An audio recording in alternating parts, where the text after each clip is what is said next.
After a 1 hour delay, the MotoGP opening practice session for the Dutch TT is underway here at the TT Assen circuit. 45 minutes ahead of us on a dry but damp circuit. The riders are keen to head out onto the track. Hello everybody, welcome to the first practice session of the weekend here for MotoGP at Assen. 42 minutes to go on the clock. We are well underway as we take a look quickly at Somkat Chantra. But this is a dry circuit to begin with, but we've had rain in the year. In fact, we had a complete delay. If you're just joining us and you've been wondering, well, where is MotoGP? We had a 45-minute delay to track action because at the end of the Moto3, we had oil on the circuit the entire way round, and then track conditions were worse in the pit lane, and with wet weather and oil, it had to be cleaned up. And then we had a 35-minute Moto2 session reduced, and now we're well underway for the MotoGP session. So the lunch break's been shortened. Shouldn't do too much damage to the overall weekend structure, so all is good. Bagnaia, now Montmia and now Maverick Vinales all setting different times. Let's take a look at Jack Miller on the Prima Pramac as well, coming through, the 30-year-old. Jack Miller's only 30 years old as well. He is one of the riders that look a lot older than he actually is coming into this one. But 45 minutes in a free practice session, mixed conditions around here. Many people have already been saying that with the calendar for next year looking like it could change and reduce some schedules. We could be going back to Assen being a Saturday race, which is the more traditional approach for MotoGP. So Thursday for practice, Friday for qualifying, the sprint, Saturday for the Grand Prix to try and make the calendar just a little bit more smoother and streamlined as well. But we've got a single race here before 2 weeks time, the German Grand Prix, then into the summer's break, and right away Maverick Vinales on top with a 136.380. We'll be shifting commentary boxes as well during the session. Thanks to the delay, it means we can use the other box for this MotoGP session as well, so it's not going to be too bad. World Superbikes were here a couple of weeks ago as well at Assen, so it's not the first time we've been here this season, as Aldeguer tries to go to the inside of Miller down at turn 1, thinks better of it, and is right up alongside the gearbox actually of the Prima Pramac Yamaha. Aldeguer on a time as well. Delta's looking to be an improvement, as now up the inside Aldeguer makes the move. Montmia up into second position, 135.394, as you can see on the Delta timers alongside us here in the booth. And we've made it a little bit better, so you can now see the best lap time and then the current sector times, the speedometer and the tyre graphic as well coming through. And everyone's up there. Saltich Antonio 134.739. Ralph Fernandez second. Marc Marquez going up into third position, so an improvement for him on the monitor. But Digi looking strong. Remember that tomorrow we'll have the sprint race as well. It's all going to be a little bit different. Sprint race will be on JB Motorsports, the main channel. So qualifying will still be on JB Motorsports 2. The other action will navigate over to the main channel for the races. Quartararo hoping to go stronger here than he did at Mugello a week ago. An improvement desperately needed as well for the Yamaha squad. He's on the soft front tyre, medium rear, as they continue to hold inside line, just getting a little bit different at the rear and controlling it nicely. 30.990 in his first sector as well, so definitely has the traction and of improvements coming through. I'm just trying to find out where the Delta timer is. Apparently not where we thought it was. Coming through.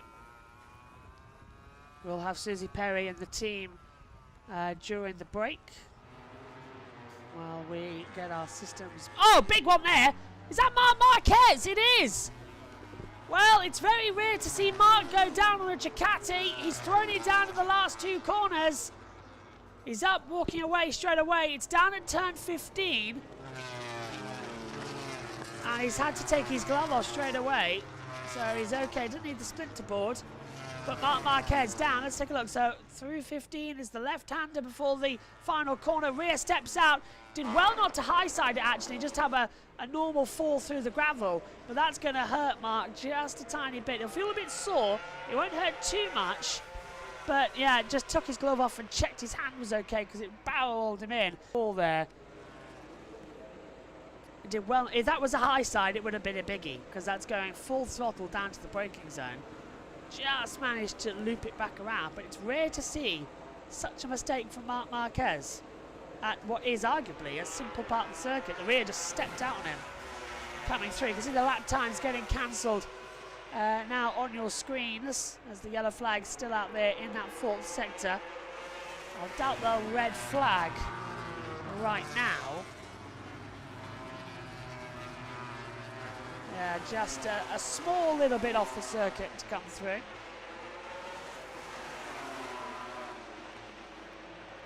Yeah, okay, Marc's second bike being prepared for him as well. It's being reported that he is okay. So, good news there as well to come into it. The last thing you want is Marc Marquez injured on the opening session of the weekend, especially when he's coming through to an improvement, won the sprint, won the Grand Prix, and yet still got booed in Mugello. Let's have a look. Yeah, it's been raining quite a lot this weekend as well in Assen. There's rain predicted for race day, but that could easily disappear. Davide Tardozzi is at the back of the Ducati garage waiting to receive Marc Marquez. Vinales up by 2/10 in the sector 1 and 2. Miller, 18 at the moment, should jump up into P4 according to the computer. As Marc comes back in on the scooter from the Marshals, it's actually crashed at the best position because it's just at the back of the paddock area. He won't go straight back into the garage.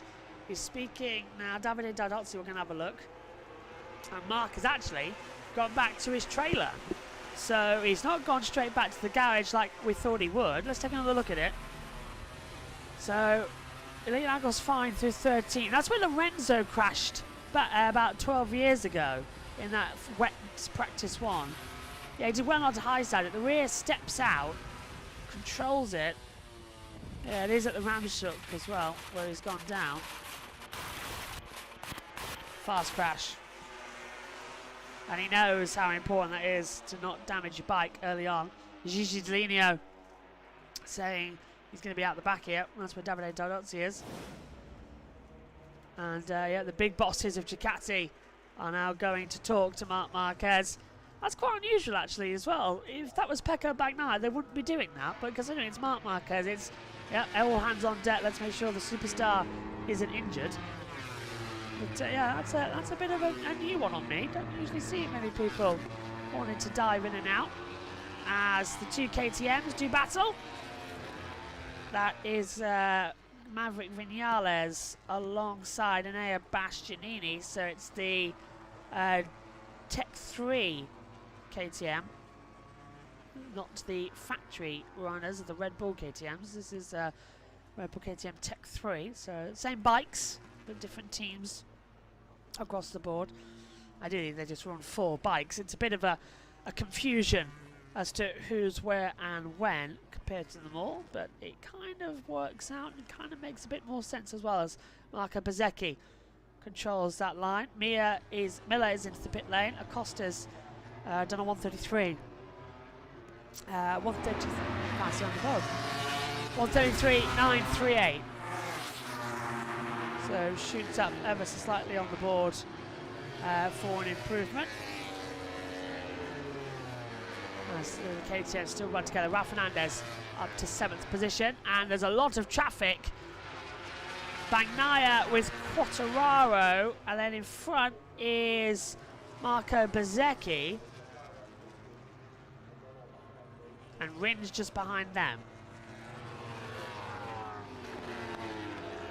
Like I said, I didn't think Quartararo was in that part of the circuit. I was correct with what I was saying. F2's got a yellow flag, by the way, in their practice session. What's going on now, I wonder? Omi and Tom take you through the end of that session while we start the MotoGP coverage. Just sliding at the rear. 1:10, 11:12, 5/10 down at the moment. Pedro Costa's had a lap time deleted by the stewards for track limits, so he's dropped down to 14th position. As a heads up. Back nice. Ducati into the last corner. Shaking around. Even he doesn't know what's going on. Rins going to have him here quite easily if he's not careful. Miller 5th, Rins 6th, Bagnaia in 11th. Paul Espargaro 14th. Sorry, Aleix Espargaro 14th. Yeah, no Luca Marini this weekend. He's out with injury. So Aleix Espargaro is debutising once more. And everyone's told actually you better not tell Maverick Vinales as well. Because, and Franco Morbidelli, to be fair. With half an hour to go in the opening session, Alex Marquez down in the Casino garage, just watching on.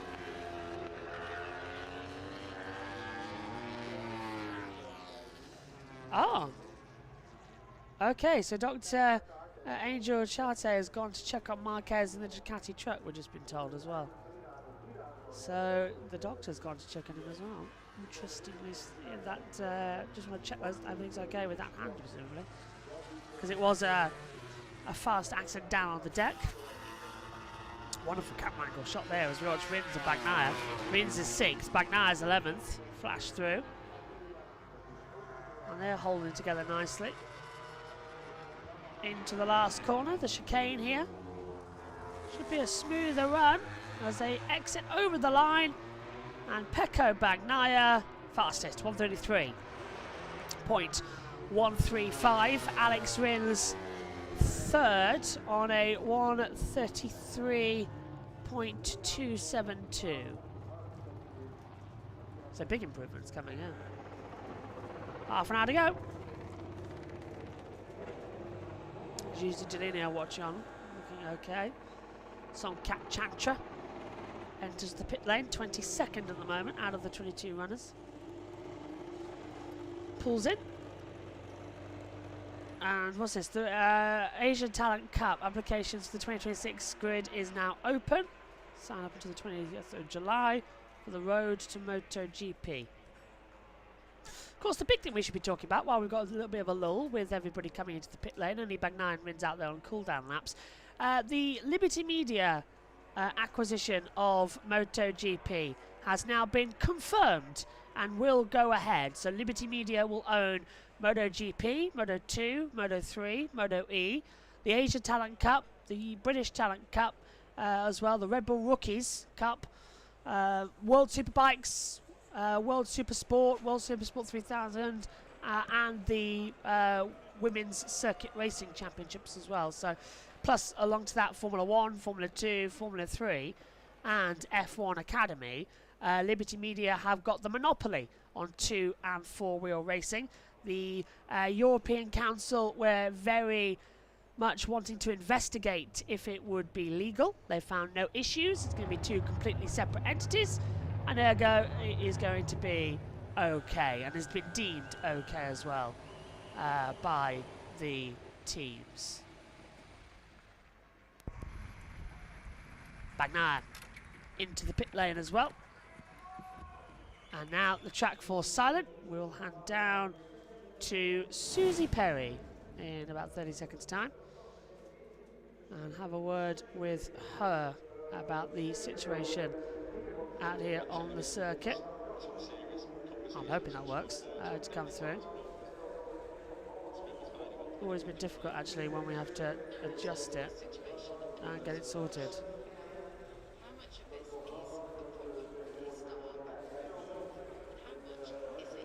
So, situation looking strong. Oh, I can't restart. There we go.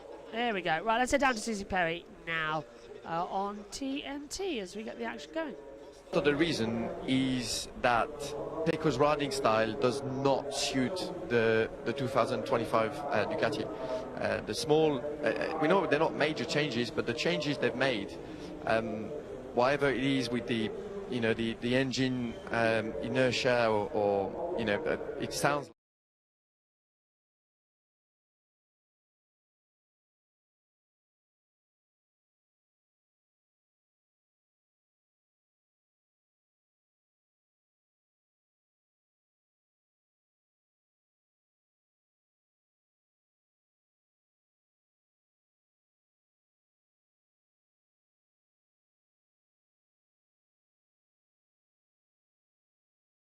The same, you know, it's the same problem that you can't adapt to.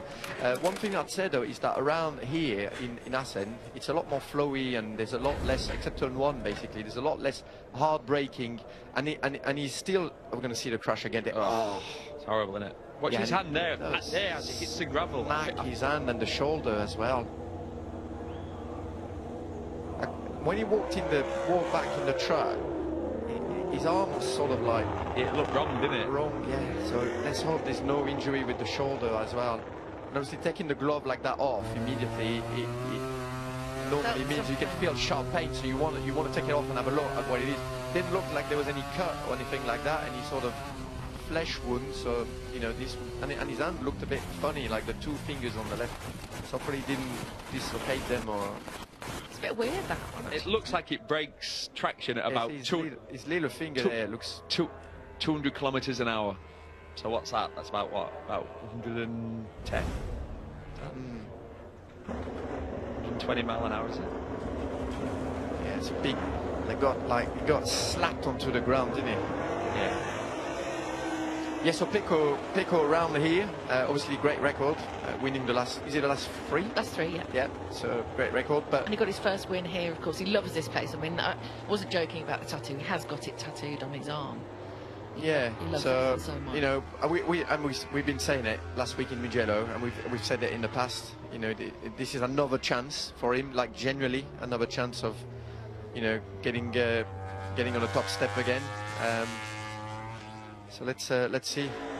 Especially now that perhaps Mark might have an issue. He's got to run with it. You have to. That's how it works. That's racing. It's never changed. You come in and you find out your main rivals hurt themselves. You've got to think, right, well, now is my chance.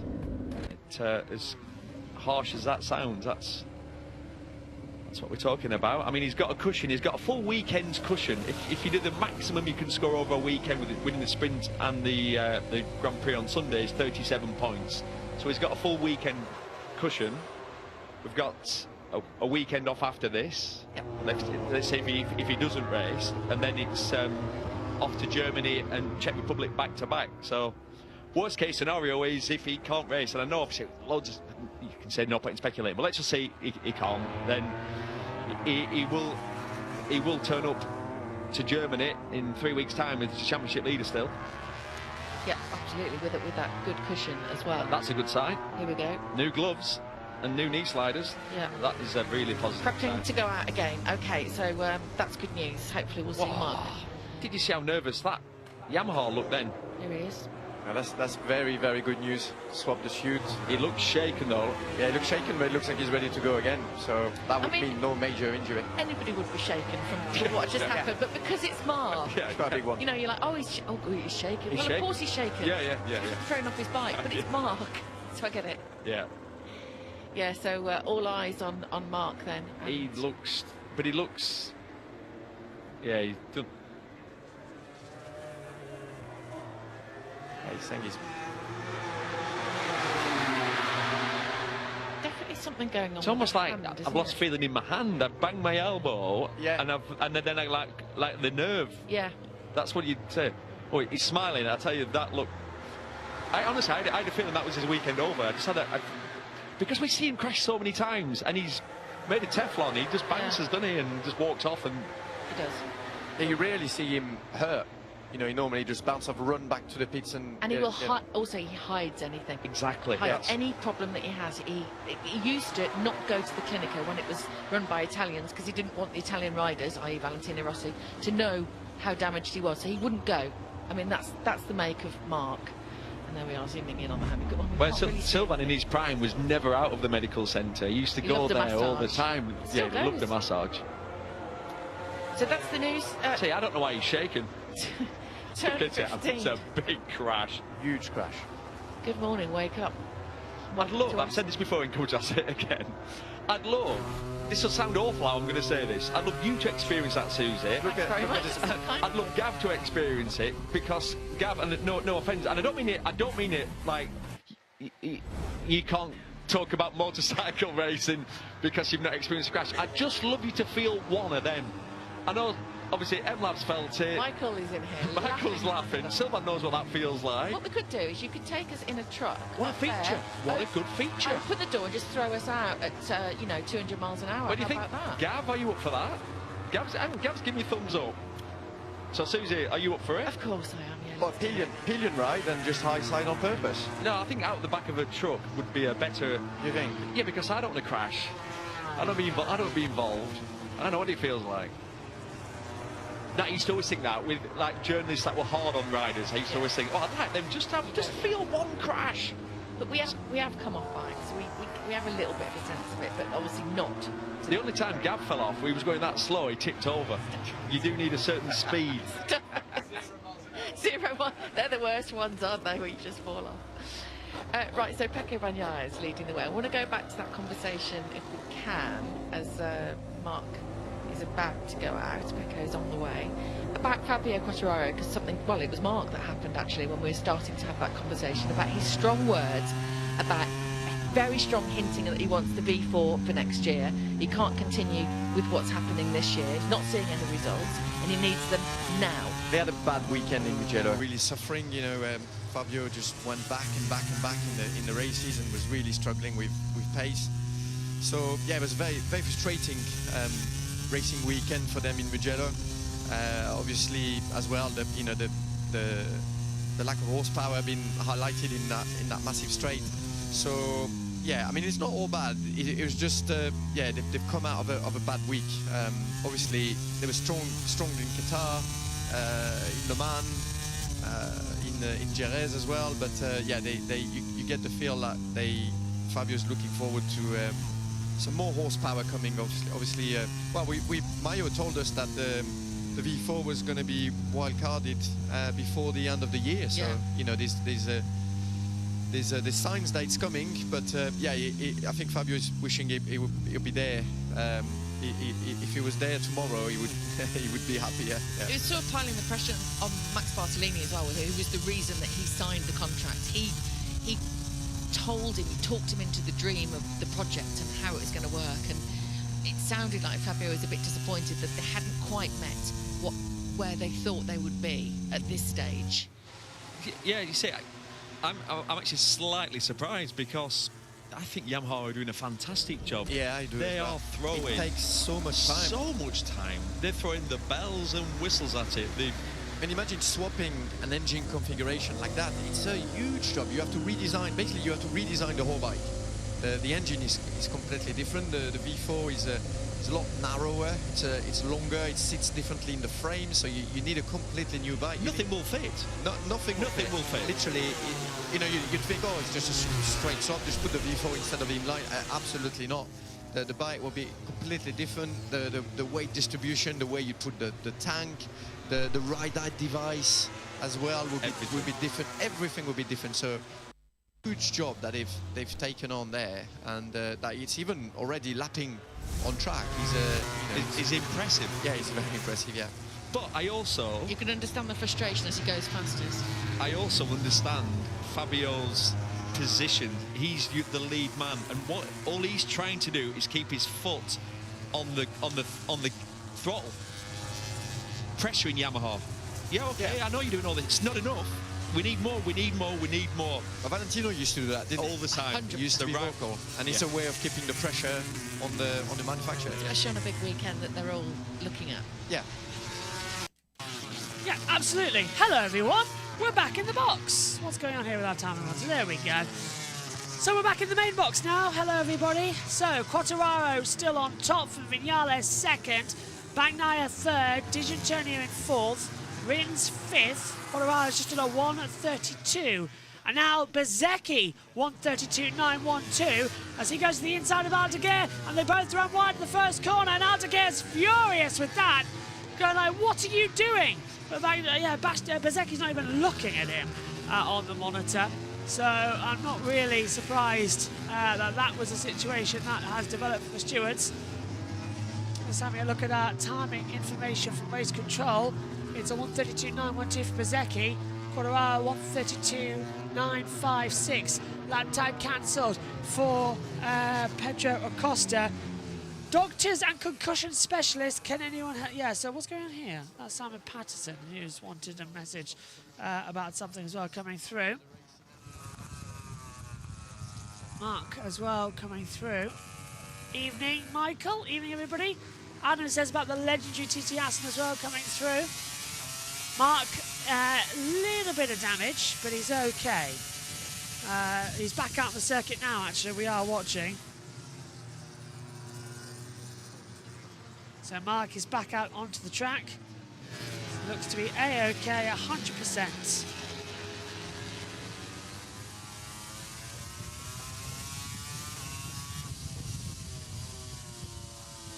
So Marc Marquez a second back at the moment. He's on the soft front, medium rear. Brand new set on bike 2. Mark will just take a little bit of time, I reckon, just to get used to the track once again. Mark, yeah, 21st position. Lap time cancelled for Songkat Chantra for exceeding track limits. Songkat Chantra now has no official time in this session. I find that very surprising, to be fair, the 22 we've got so far. Oh, into drone camera. To the last corner. They tried to give us a little arty shot there, and it didn't really pay off the best it could. Bezecchi, 1:32.912. Quartararo, 0.044 back. Viñales is coming into the pit lane then as well. We have time remaining. Stupid to go and bonsai over lap now, wouldn't it? Yeah. Really would be. That's looking good out there. Because I think we expected a little bit more in Mugello. It didn't quite come on the Sunday, did it? It was too far on the grid, wasn't it? Really, yeah, 10 from the grid, too much of an ass. It showed so much promise on the Saturday that we thought it was going to happen again on the Sunday, and it didn't. Can we just take a couple of minutes to talk about the only big news, really, that we've had since Mugello, and that was, of course, that the European Commission approved Liberty Media's acquisition of our sport MotoGP.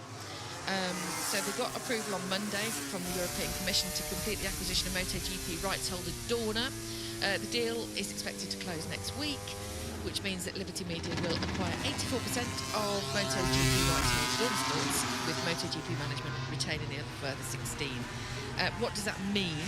Well, it means that we're probably going to be looking at some growth in America. If we look at the model of Liberty taking over Formula One, that was the first thing that they did. They grew the sport in America. They added in Saudi Arabia and Qatar, because we already go to Qatar. The only thing is, obviously, they have street tracks. Las Vegas, Miami, we can't do that.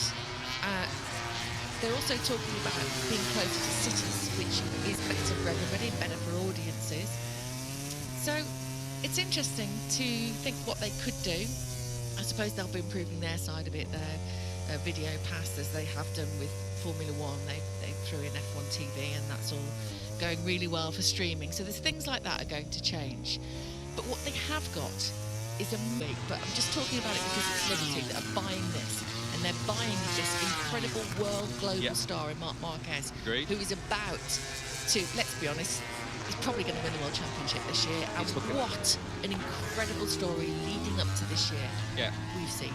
So, Liberty, what's the second part of their name? Liberty Media. Right, so we've got a media company that have now bought 84% of our sport that we all love and that we've loved all our lives. It can only go one way. It can only be positive for our sport. Of course, a lot of the purists are like, don't turn it into Formula One. I don't really know what that means, because I don't know how you could turn it into Formula One. It's bike racing, and we're not going to race in cities. Of course, we're not. You need runoff. Yep. We need to race nearer to cities. Well, if you build circuits nearer to cities, we will race there, and that'll be perfect. But they will obviously there's a certain safety level. You need enough runoff. Do you know what I can't believe? I said this this week. I can't think who I said it to. I'm surprised no one's designed a track. Do you know the last corner here? You've got a floating grandstand. I can't believe no one's designed a track yet. Was it to you, Gav? We were talking about it, where the grandstands are right next to the track, but they're above, and you've got floating grandstands that creates loads of runoff for riders, so you could be closer to the action. I think that's probably in the future. I'll tell you something. Sorry, I've gone off on a tangent there. It's fine. I'll tell you something that Liberty do, and they've done with Formula One. They've turned every single race into an event. It's a festival. Now, there's two ways of looking at this. Right, you can go, oh, it's like Glastonbury, and MotoGP will be like the pyramid stage, and it'll be all weekend. Now, the good thing about this is that's what they do in Le Mans. That's what your friend, the promoter, Claude Michi, does. He does it beautifully. It's packed, it's sold out, and everyone has a fantastic time all the time because there's loads of stuff going on. Liberty are promoters, and they will do that for each event. Now, what you don't want, and what I think what you're talking about with tourists, you don't want it to turn into a circus where it's 90%. Ooh. That was close. Sorry, Susie. Yeah, it was. No. Watch this. This will be a good shot of this. But that's sort of fourth gear. Wow. Or is it fifth? Oh, there you go. Is that fifth gear at Silverham? Yeah, it's like a quick short shift before. Yeah. Yeah. I'll tell you what, I'm glad he saved that because you don't want to crash there. That'd be a nice picture if a photographer was there taking that. Yeah. Beautiful. You'd be screenshotting that, wouldn't you? Oh, Seeing the talent there, aren't we, of Al de We are. which is good. Yeah. Sorry, Susie, you were saying. No, what we don't want is it to turn into a circus where it's 90% entertainment, 10% sport. You know, it's not going to happen. It's just not going to happen. They're going to grow the sport. It's going to be fantastic. We're going to have more races in America, and we're going to get new ideas. I think there could be some radical ideas in World Superbike because, of course, they'll be owning that as well.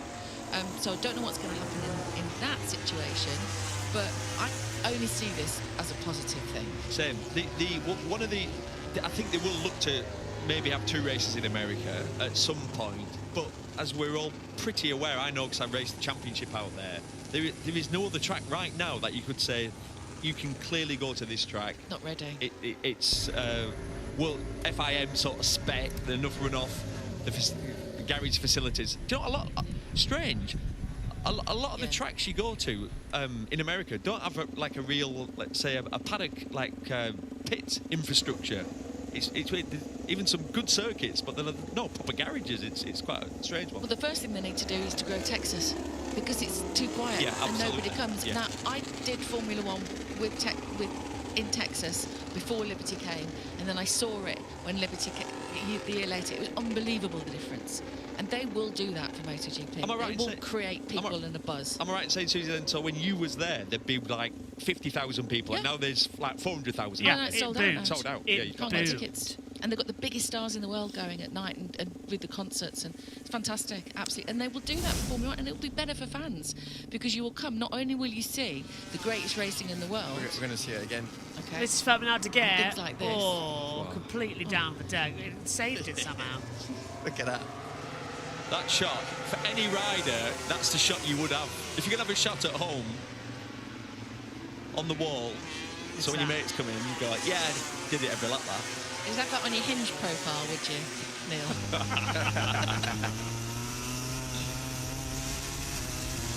Listen to the RPM here.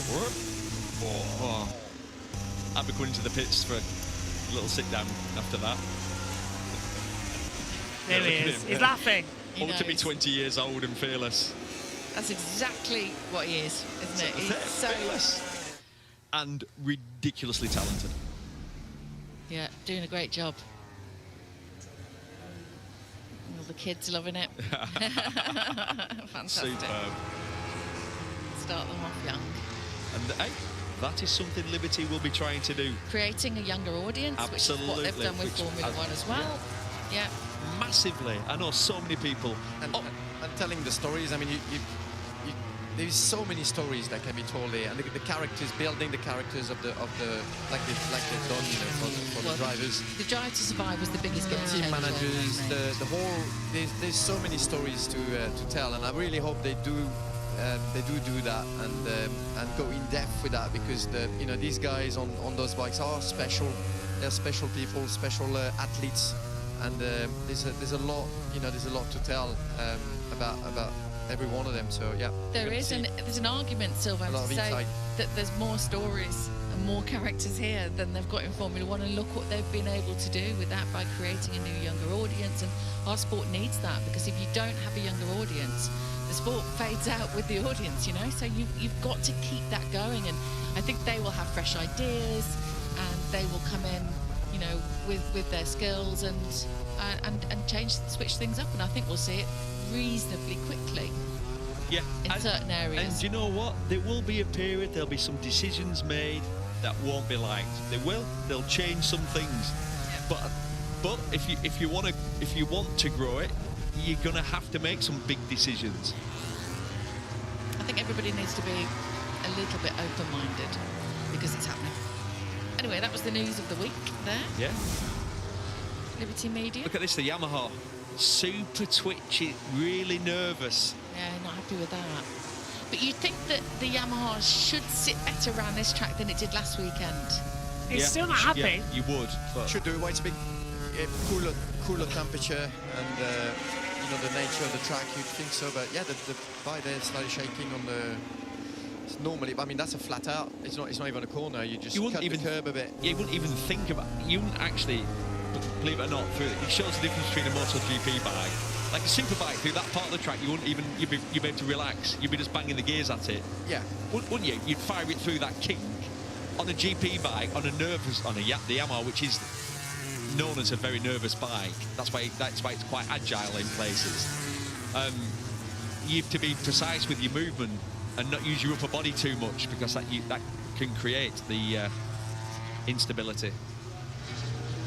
Your world champion, by the way, Jorge Martin, got a fitness test on Monday, so we'll be finding out. And then, of course, he's allowed to go and do a test day before racing, which will probably happen the following week. Yeah, needed, because I mean, since the start of the year, he's done so little. Fortunately, with those successive injuries, so yeah, looking forward to see him back in shape, because Bezzecchi at the moment is going really well. You know, he's proving that the bike is good. And yeah, I think we're all looking forward to see Jorge Martin back. Isn't it funny? I saw a picture of him this week on Instagram, and I'd forgotten about him. What? I'd forgotten about him. Like, genuinely. You're just like, oh yeah. Bruising on his left elbow. Yeah, just a little mistake. Yeah, as in, forgotten about him. You're like, oh yeah. Jorge Martin, like, it's not... Yeah. Do you know what I mean? Like... I haven't forgotten about Jorge Martin, but I know what you mean, because it's round 10. Yeah, we've not seen it. Well, We haven't seen him. We've seen him at one round. Qatar, and then he got lucky again. Yeah. With that crash and getting run over. It sounds like, doesn't it, that he could return for Brno. That sounds like... Yeah, that'd be good. Brno would be a good track again, just like Qatar, to come back from injury, because he's quite nice and flowy, and it's not one of the physical tracks. Yeah, you wouldn't pick Sachsenring to come back to, would you, at all? No, definitely not. No. So hopefully soon, in a few weeks' time, then we'll see the world champion back. Jorge Martin. Remember him? Red Bull will be better. I think every time, at the start, before the race starts, and it shows all the riders. Yeah. What do they call that? It shows them, Promo. The promo with the music. Yeah. There's two things that it always makes me laugh. For some reason, Maverick Vignali's sat on top of something. Watch for it this time. Next time, you'll see. He's like sat on top of, like, I don't know what he's sat on top of. Anyway, and then it gets right to the end, and then it shows you your world champion, and you're like, oh yeah, like, forget about him. But Yeah. it's smooth things To be in the brain of Neil Hodgson. Yeah, but it's Gav always laughs when he sees Maverick sat on top of this thing. It is funny. Laughing now. He's sitting on the word. MotoGP, but he looks sort of confused. He's like sort of happy, but he's like, why did I end up sat up here? Watch for it, because me and Gav, honestly, we're preparing to do the race commentary, And me and Gabbo was looking at each other and it showed his mouth. Short straws. I think he must have drawn the short straw there for his position. This is quite a story, isn't it, really? My goodness me. Marc Marquez, top of the table. You thought he was down and out half an hour ago. He'd had a massive crash. Goes out, sets the fastest time. I mean, we seem to say it every week. Yeah, that was a big crash, and he did look shaken. Took him, I mean, he did his best time in lap 7. So, yeah, it didn't take him much time. You could see that he was a little bit careful on the left side. You know, he respected the left side of the tire for a few laps, making sure that everything was, you know, in temperature and not to get caught again. Yeah, that could have been really bad for Marc. I mean, that was such a bad crash.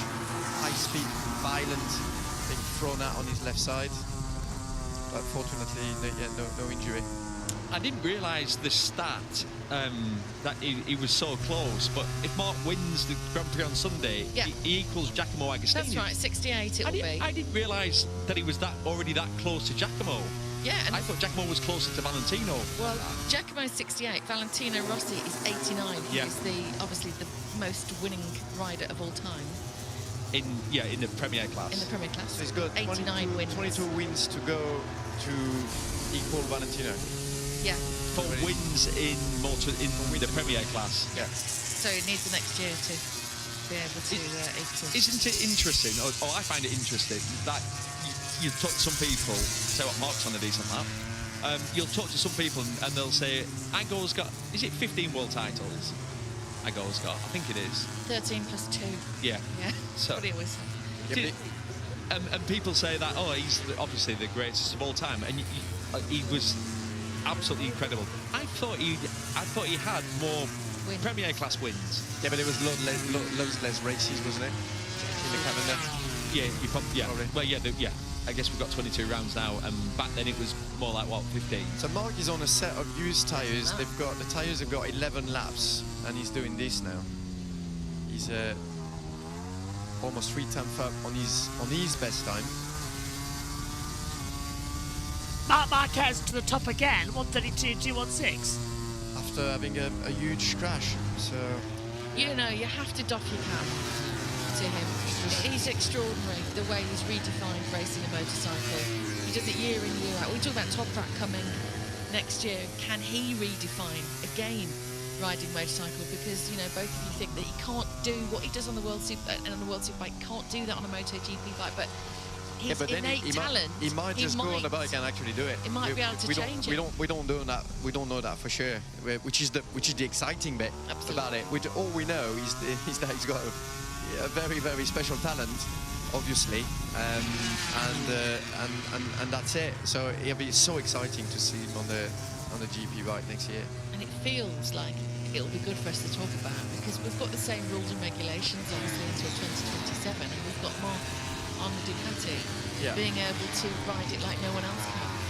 So why not? Flags out. Why will we not have a repeat performance of this year? I mean, you do hope that everybody else will make a step forward, but we keep saying that. Yeah, but if you look at the steps forward the Japanese manufacturers have made this year, it's been huge, haven't they? They've really taken advantage of the concessions, which they will continue to as well. So I expect to see it closer. I'm obviously sitting here right now, my gut feeling is we're going to get the same result. I think Marc's clearly going to be the man to beat, and I can't see anyone beating him even in next year in 26. After that, your guess is as good as mine. Really, well, the rule changes, so we've got a level playing field again. Yes. We're not going to see any practice starts. What? I know you're upset about it. What? How come? Your favourite bit? Devastated. Because we were obviously delayed due to the track conditions. Oh. Moto2. But surely they can't start a race if they've not been able to practice a start. This afternoon. Right. We're going to do this after. Don't worry. What time? Don't panic. They'll do it after. Am I commentating? I need to commentate on the practice starts. So. I really hope. It's really exciting. They do need it. It's quite sharp, you know, turn one, and yeah.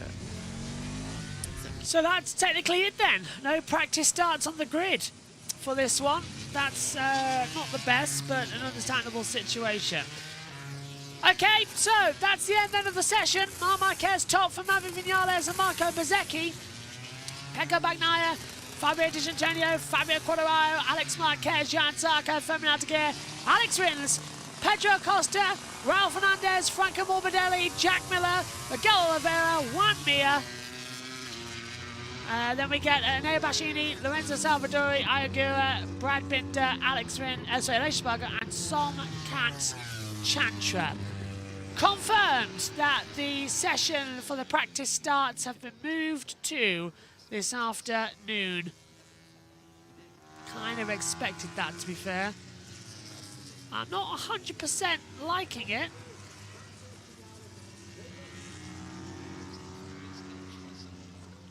But I understand. It's not the best situation to come into it, is it? I'll have to deal with. Also, I can't find the Assen orbit. Well, here we go then. End of the session. My thanks to you at home. We'll see you later on. Take care. Bye-bye.